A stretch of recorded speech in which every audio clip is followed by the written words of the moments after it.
Hello दोस्तों, जय हिंद, वंदे मातरम। कैसे हैं आप सभी लोग? उम्मीद करता हूँ अच्छे होंगे, बढ़िया होंगे, मस्त होंगे। देखो, जो हम बात कर रहे थे किस पे? ट्वेल्थ के मैथमेटिक्स पे। ट्वेल्थ के मैथमेटिक्स में हमारा डिटरमिनेंट और मैट्रिक्स हो चुका था। आज हम बात करेंगे चैप्टर नंबर 1 में रिलेशन एंड फंक्शन का। तो उससे पहले, स्टार्ट करने से पहले हम जो 11th की कुछ चीज़ें हैं उन पे डिस्कस करेंगे। 11th की कुछ चीज़ें जैसे बात करते हैं सेट, जो तुमने पढ़े होंगे सेट के बारे में।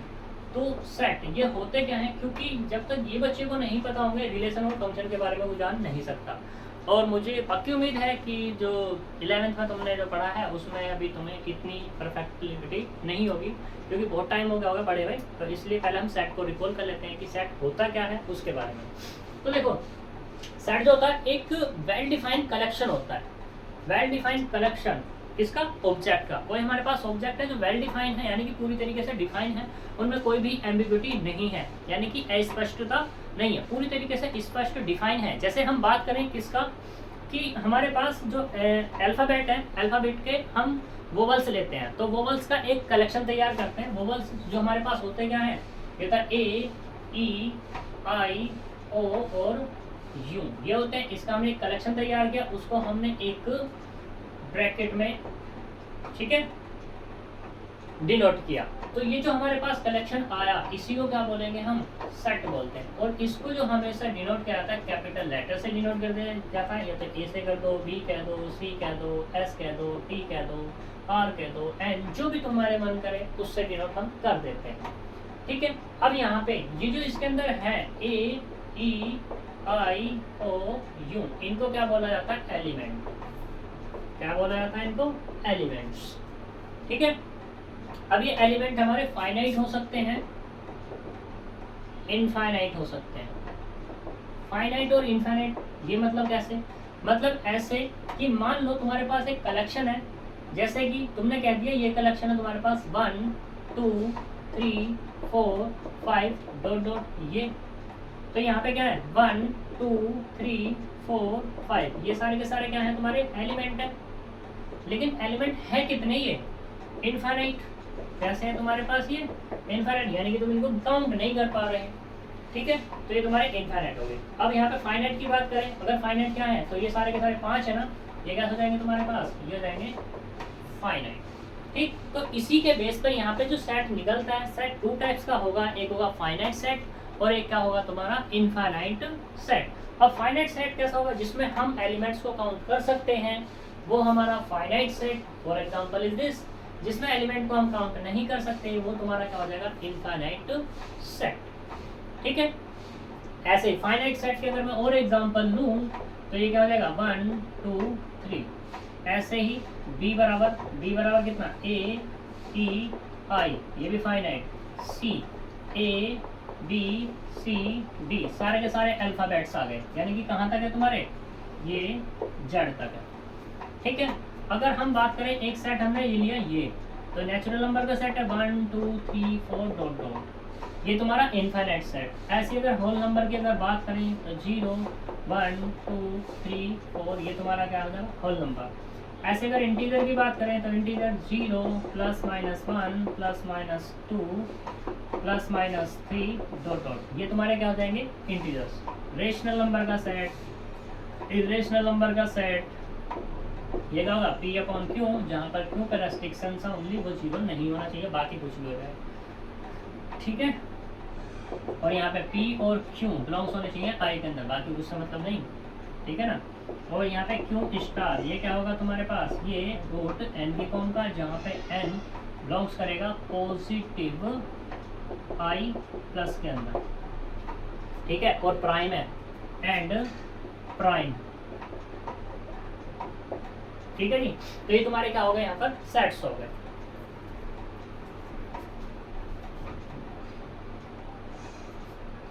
तो यहाँ तक कोई दिक्कत? ये तुम्हारे सेट के बारे में बात है। अब सेट को हम डिनोटेशन की बात करते हैं, तो देखो सेट को जो हम डिनोट करते हैं, 2 तरीके से डिनोट कर सकते हैं। एक तो बिल्डर फॉर्म होती है, और एक क्या होती है तुम्हारी? Roster form.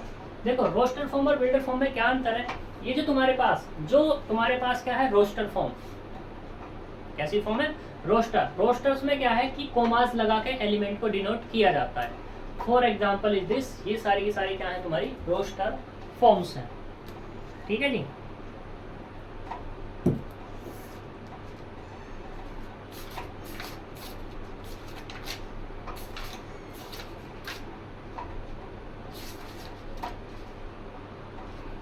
तो ये सारी की सारी क्या है तुम्हारी रोस्टर फॉर्म। अब बात करते हैं बिल्डर फॉर्म की।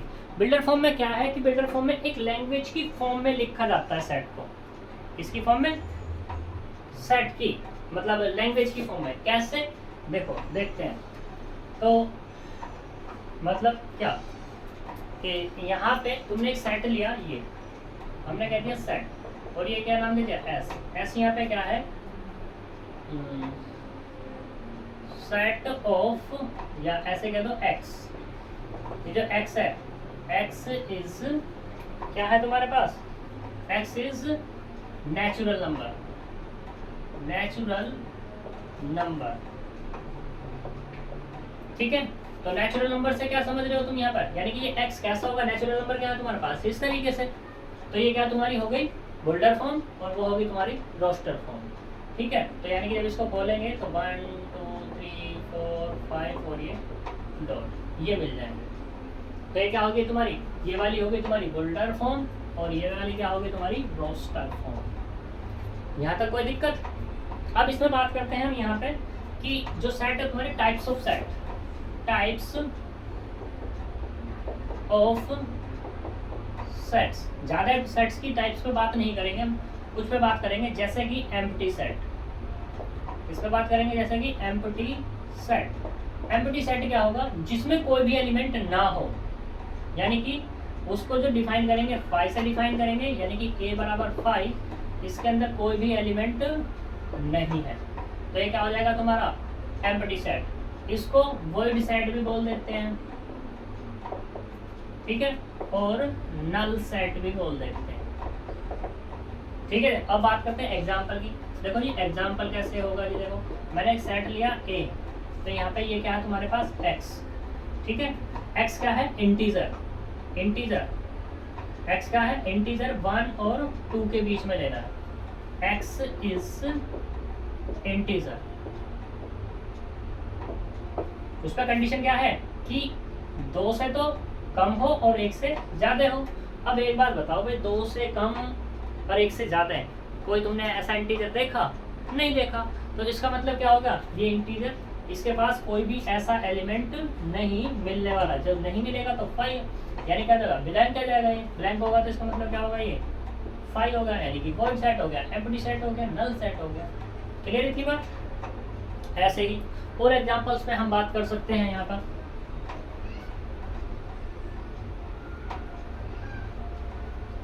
और एग्जांपल कैसे, जैसे कि यहाँ पे तुमने एक सेट ले लिया ए सेट लिया x। ठीक है, यहाँ पे x है x स्क्वायर माइनस के 2 बराबर 0, यानी कि हमें जो x लेना है x इज इंटीजर। क्या लेना है, इंटीजर। तो सबसे पहले तो इस पर देखो कि यहाँ पे x की वैल्यू आएगी कितनी निकल के, तो x स्क्वायर माइनस 2 बराबर 0, यानी कि जब इसको सिंप्लीफाई करेंगे x स्क्वायर बराबर 2, तो x बराबर कितना आएगा प्लस माइनस के √2। लेकिन ये प्लस का √2 और माइनस के √2 होता कैसा नंबर है, इंटीजर होता है? नहीं होता, यानी कि ये कैसा होता है, इरेशनल होता है। ये किस में जाएगा तुम्हारा, क्यों स्टार में जाता है। तो यहाँ पर जो a आएगा तुम्हारे पास, क्या कोई ऐसा सेट हो पाएगा या कोई ऐसा एलिमेंट हो पाएगा? नहीं मिलेगा तुम्हें, x की वैल्यू कोई नहीं मिलने वाली। तो ये क्या हो जाएगा तुम्हारा 5 सेट हो जाएगा। ठीक है, यहाँ तक कोई दिक्कत। ये तुम्हारा क्या होगा 5 नल सेट। ऐसे बात करते हैं यूनिवर्सल। किसके लिए बात करते हैं, यूनिवर्सल सेट के लिए बात करते हैं। यूनिवर्सल सेट होता क्या है उसके लिए,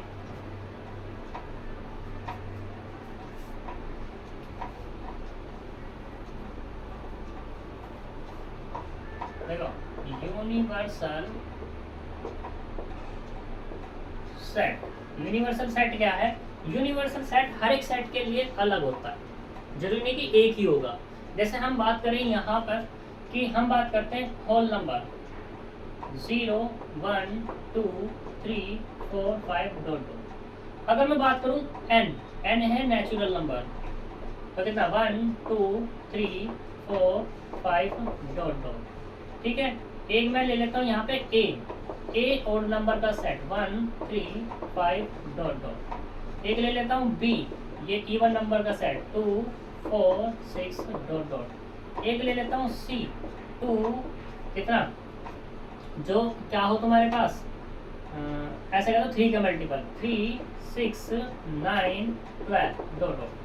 ठीक है, तो इन चारों सेट के लिए ये W क्या है, यूनिवर्सल सेट है। क्यों है, क्योंकि देखो n के जो एलिमेंट है वो इससे मिल रहे हैं, a के एलिमेंट है वो इससे मिल रहे हैं, b के एलिमेंट है वो भी इससे मिल रहे हैं, c के एलिमेंट है वो इससे मिल रहे हैं। तो इन चारों के लिए क्या हो गया, एक यूनिवर्सल सेट हो गया। ऐसे अगर मैं बात करूँ r मतलब रियल नंबर, क्या है तुम्हारे पास 1 2 -1 1/2 √2, ये सारे इस तरीके के नंबर तुम्हारे पास आ रहे हैं। तो r है, ये रियल नंबर है, तो ये रियल नंबर इन सभी के लिए यूनिवर्सल सेट का काम करने लगेगा। ठीक है, तो ये होता है तुम्हारा यूनिवर्सल सेट। ऐसे बात कर सकते हैं कि कुछ भी ले लो मिला करके, कोई भी सेट ले लो, वो सेट किसी दूसरे सेट में जा करके मिल जाए, वो क्या कहलाएगा, तुम्हारा यूनिवर्सल सेट हो जाएगा। यहाँ तक कोई दिक्कत। अब बात करते हैं सबसेट। इस पे बात करते हैं सबसेट। सबसेट क्या है तुम्हारे पास, सबसेट में जो हमारे पास कोई भी एक सेट ले लो, मान लो ये सेट है 1 2 और ये 3, इसके तुम टुकड़े करके कितने सेट बना सकते हो, टुकड़े करके कितने सेट, जैसे कि एक तो पहला यही हो जाएगा a1 बराबर 5, यानी कि कोई भी एलिमेंट ना लूँ मैं। दूसरा a2 बराबर कितना ले लूँ मैं, ऐसे कह दूँ कि a आ गया, a3 बराबर कितना हो गया, यहाँ पे b सेट ले लूँ, b एलिमेंट ले लूँ। a4 कितना ले लूँ, a b ले लूँ। a5 कितना ले लूँ, a c ले लूँ। a6 कितना ले लूँ, b c ले लूँ।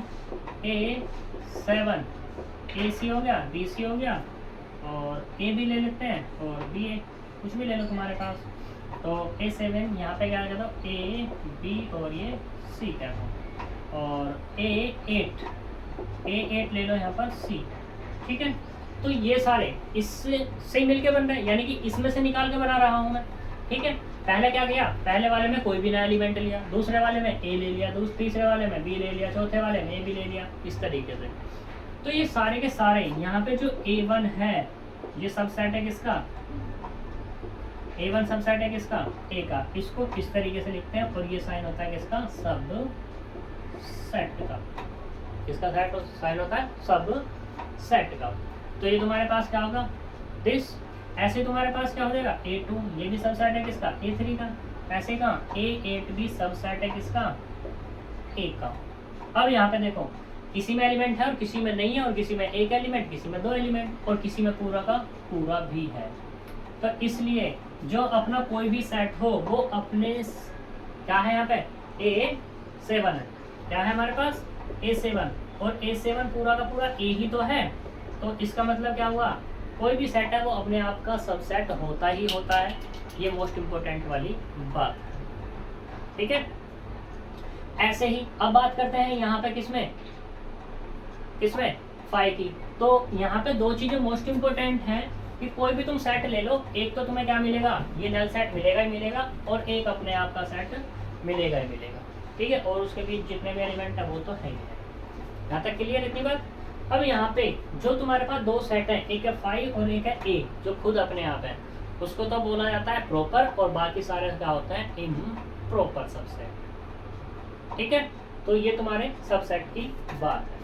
अब हम ऐसे ही बात करते हैं किस पे, पावर सेट पे। पहले बात करते हैं cardinal total number of element. वैसे मैं बता चुका हूँ यहाँ पे, फाइनाइट और इनफाइनाइट भी बता दिए हैं। इनफाइनाइट सेट, इनफाइनाइट सेट, जिसमें क्या हो element, total number of element finite हो वो फाइनाइट सेट, और जिसमें इनफाइनाइट हो तो वो क्या होगा, इनफाइनाइट सेट।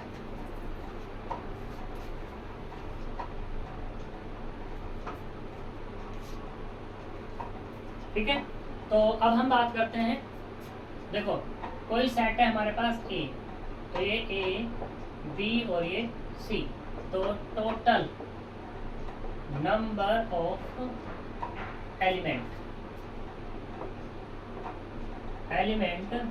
इन किसमें, a में, वो कितने 3 हैं। तो ये जो 3 आया है इसी को बोलेंगे कार्डिनलिटी, कार्डिनलिटी ऑफ किसकी, ए की। जो इसको डिनोट करते हैं ये 2 वर्टिकल बार होते हैं उससे डिनोट करते हैं, और ये क्या हो जाएगा तुम्हारा बेस। यानी कि मॉडुलस नहीं है, कभी मॉडुलस काउंट करने लगोगे ये तो मॉडुलस लिखा है। तो कार्डिनलिटी ऑफ ए बराबर कितना, 3। ठीक है, ऐसे हम क्या ले लें, यहाँ पे a1 ले लेते हैं, कितना, कोई भी एलिमेंट हटा लिया, तो यहाँ पे इसकी कार्डिनलिटी कितनी होगी, a1 की कार्डिनलिटी 0, यानी कोई भी एलिमेंट नहीं है। ऐसे ही a2 बराबर कितना ले लें, एक एलिमेंट, तो यहाँ पे इसकी कार्डिनलिटी कितनी हो जाएगी, a2 की हो जाएगी 1। यहाँ तक कोई प्रॉब्लम। तो ये क्या होगी तुम्हारी कार्डिनलिटी। और ये हमारे पास जो सेट है इनकी भी कुछ कार्डिनलिटी नेचुरल नंबर 1 2 3 4 इनफाइनाइट है। तो यहाँ पे अगर मैं इनकी कार्डिनलिटी निकालूं तो इनको एक नाम दिया गया है ये, ठीक है, काई जैसा जो दिखाई दे रहा है तुम्हें उड़ता हुआ, इसको बोलते हैं अलिफ noun,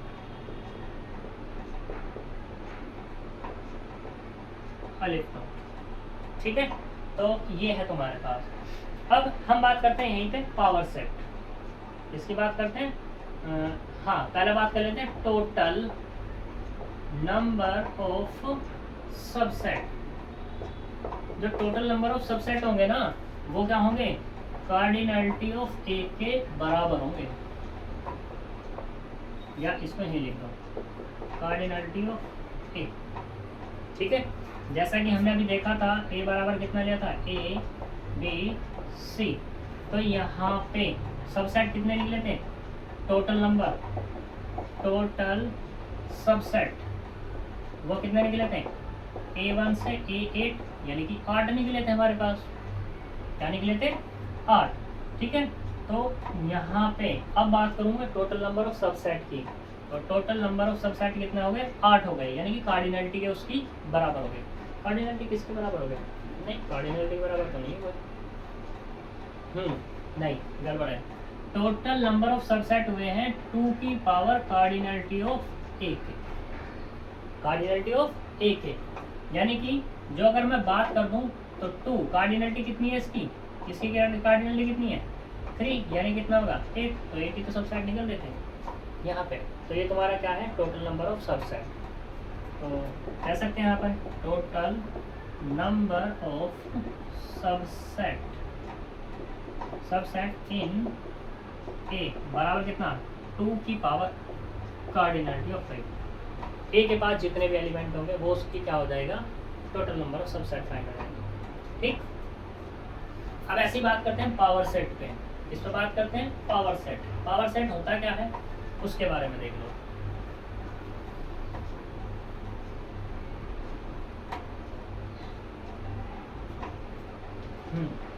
power set,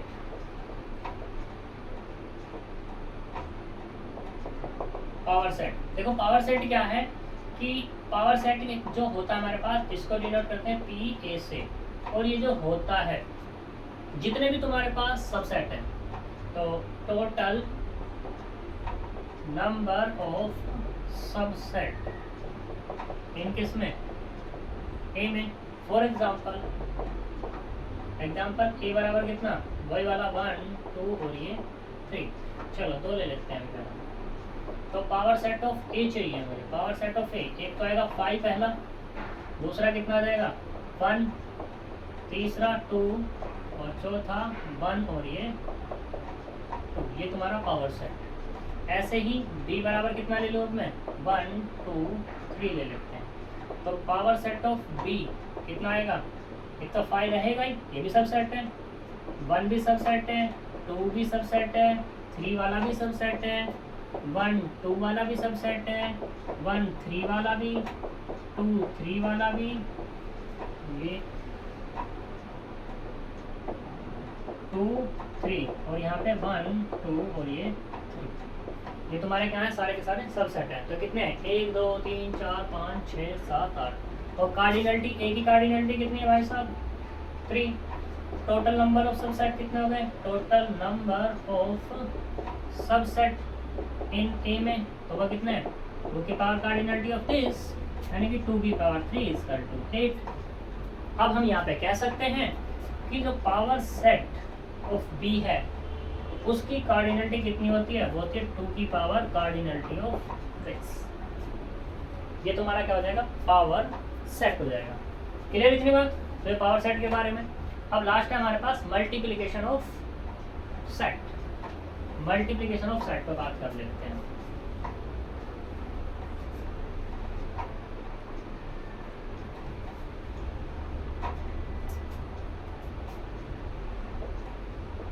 multiplication of set, तो देखो कैसे करते हैं। लेट कर लो कि a बराबर तुम्हारे पास सेट है 1 और ये 2, b बराबर तुमने ले लिया a और ये b। तुम्हें निकालना है a क्रॉस b निकालना है, यानी कि 1 और 2 एक सेट है, उसकी मल्टीप्लाई a और b में कर दी। ठीक है, तो देखो यहाँ पे कैसे करेंगे, 1 की a के साथ 1 a, ऐसे फिर 1 की b के साथ। ठीक, पहला तो ये हो गया। अब 2 की करो, 2 की a के साथ और 2 की b के साथ। सही, ऐसे यहाँ पर a बराबर अगर मैं क्या ले लूँ, x y z ले लेता हूँ, और b बराबर कितना ले लेते हैं, a b और ये c ले लेते हैं। ठीक है जी, तो यहाँ पे क्या निकालना है, a क्रॉस b निकालना है, यानी कि x y z तो मल्टीप्लाई a b और c में। तो यहाँ पे कितना आएगा, x a x b x c, ऐसे यहाँ पे y a y b y c।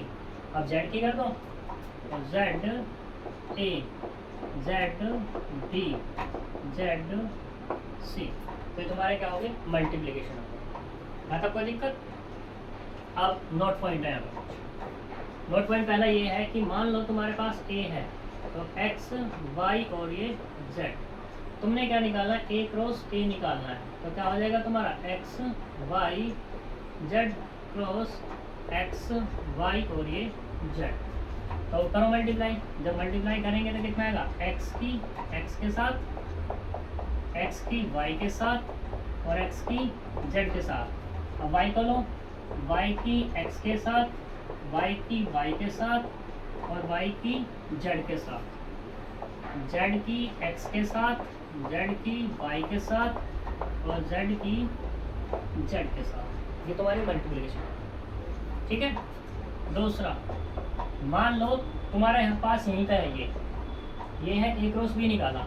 अब मुझे निकालना b cross a, b cross a, यानी कि a b की मल्टीप्लाई करनी है किसमें, 1 2 में। तो देखना कितना आएगा, a की 1 के साथ, a की 1 के साथ 1, फिर a की 2 के साथ, b की 1 के साथ और b की 2 के साथ। तो यहाँ पे जरा ये वाले एलिमेंट और ये वाले एलिमेंट देखना क्या सेम है, नहीं। जब सेम नहीं है तो यहाँ से एक रिजल्ट निकलेगा हमेशा कि a cross b does not equal to b cross a, provided क्या कि a बराबर नहीं होना चाहिए किसके, b। सेट आपस में बराबर नहीं होने चाहिए। अब तुम सोच रहे होगे भाई a बराबर b, सेट बराबर की बात कैसे होगी। तो देखो बराबर की बात ऐसे हो गई कि बराबर देख लो, equal set,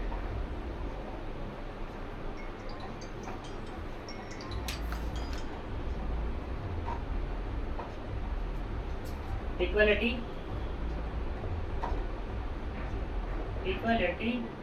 of two sets. Equality of two set से मतलब यहाँ पे क्या हो जाएगा कि मान लो लेट किया कि a बराबर किसके हैं, 1 2 और ये 3 के। ठीक है, और b बराबर कितना है यहाँ पर, x y z। इफ हम कहते हैं यहाँ पे x बराबर है 1, y बराबर है 2 और z बराबर कितना है, 3 है, तो तब उस केस में कह दूंगा कि a इक्वल है किसके, b के, यानी कि इक्वलेंस में बात आ जाती है। ठीक है। और इक्वल होने के लिए यहाँ पे कंडीशन की बात होगी। कंडीशन क्या हो जाएगी, अगर ये चीज़ इसे बतानी है, इक्वलेंस बताना है, तो सबसे पहले कार्डिनलिटी को बराबर होना पड़ेगा दोनों की। और बाद में क्या होगा कि x बराबर किसके हो जाए, x बराबर किसके हो जाए, a के। a तुम ये नाम दे दो 1 2 3, ठीक है। x y z मतलब कितना, x बराबर 1 ऐसे कह दो, y बराबर 2 और z बराबर कितना 3, तो इक्वल का साइन हो जाएगा, ठीक है। ऐसे एक एग्जांपल और ले लूँ, यहाँ पे 1 2 और ये 3, b बराबर कितना 3 2 और ये 1, क्या a बराबर है b के, बिल्कुल है। कार्डिनलिटी ऑफ a बराबर कितना, कार्डिनलिटी ऑफ b। दूसरी चीज यहाँ पे क्या हो जाएगा तुम्हारे पास, यहाँ पे इसका जो क्रम है वो चेंज ही तो किया है, इसका मतलब ये तो इसको ऐसा भी तो लिख सकूँगा 1 2 3 के। अगर मैं इस सेट को ऐसा लिख सकता हूँ तो ही ये बराबर है, अगर इस सेट को मैं ऐसा नहीं लिख सकता, क्योंकि कंडीशन आती है कुछ कंडीशन में ये जहाँ पर जो नंबर है जिस स्थान पे वो ऐसा का ऐसा ही रहता है, ठीक है ना। अगर लिख सकते हैं तो ही बराबर है, अदरवाइज नहीं, ठीक है।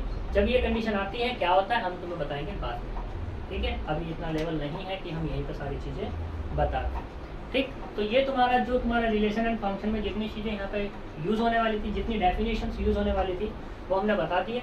तो हम जो नेक्स्ट लेक्चर में बात करेंगे वो बात करेंगे रिलेशन एंड फंक्शन के अंदर बात करेंगे कि रिलेशन क्या होता है, फंक्शन क्या होता है। तब तक के लिए बाय बाय, थैंक यू।